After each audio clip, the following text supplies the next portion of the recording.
What are you all doing right now? You're just sitting there doing nothing. That's the feeling I've gotten used to being a commuter in the DC area. Sitting around in traffic doing nothing. Most of my friends live in Montgomery County, and for them a commute to campus is 45 minutes coming and sometimes an hour and a half going back. Now you multiply that by 237,000 cars on 495 daily, and you have 3.9 billion tons of greenhouse emissions daily. What can we do about that?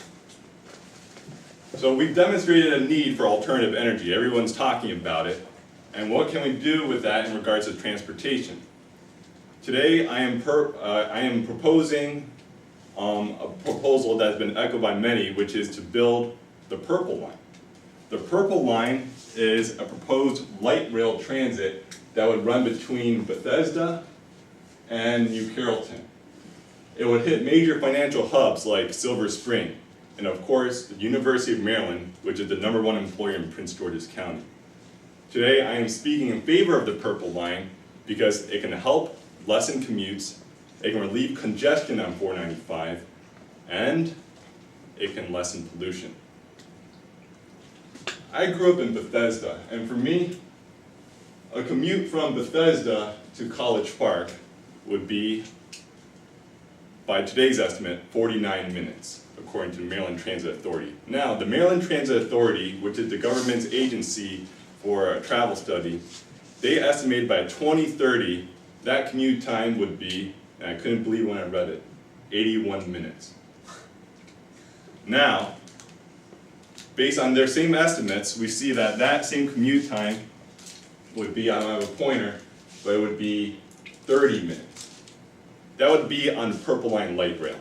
So we see, along with other proposed routes, you can get the rest on the website, you can see that for almost all of these proposed routes, the Purple Line would be a much faster way of commuting. Secondly, a recent study also done by the Maryland Transit Authority highlighted the fact that they estimate 68,000 daily trips would be made on the Purple Line. Now that's an estimate of what would happen. The maximum capacity is around 200,000 daily trips.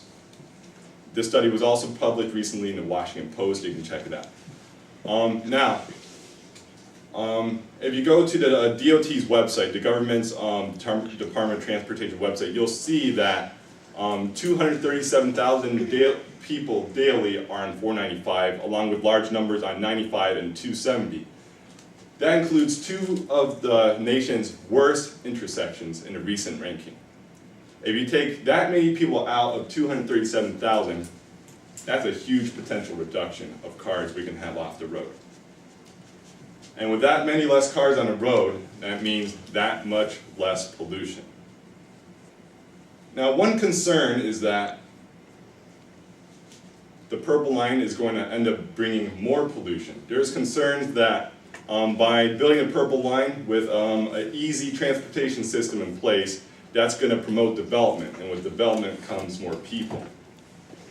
But if you go to the US Census Bureau's website, a quick search of the DC metropolitan area will indicate to you that the population has been growing steadily in this area. In other words, development is already here to stay. And if that's the case, why not build an eco-friendly transportation infrastructure?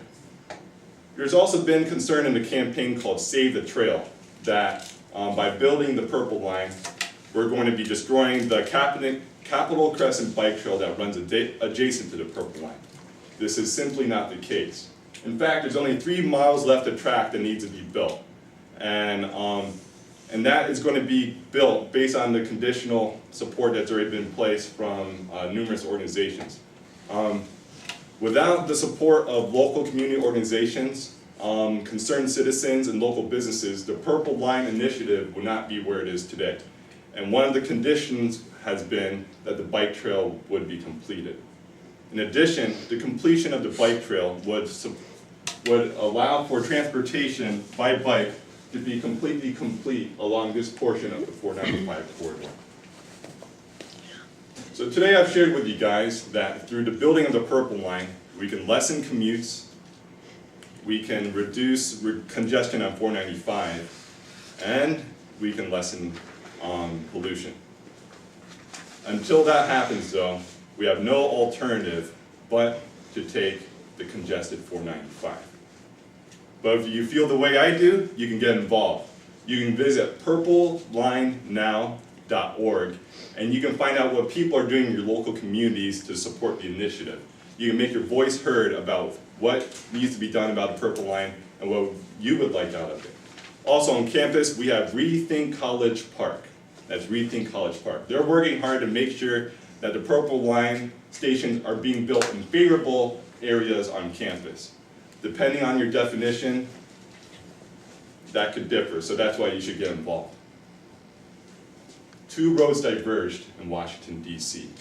I took the one less traveled by, the Purple Line.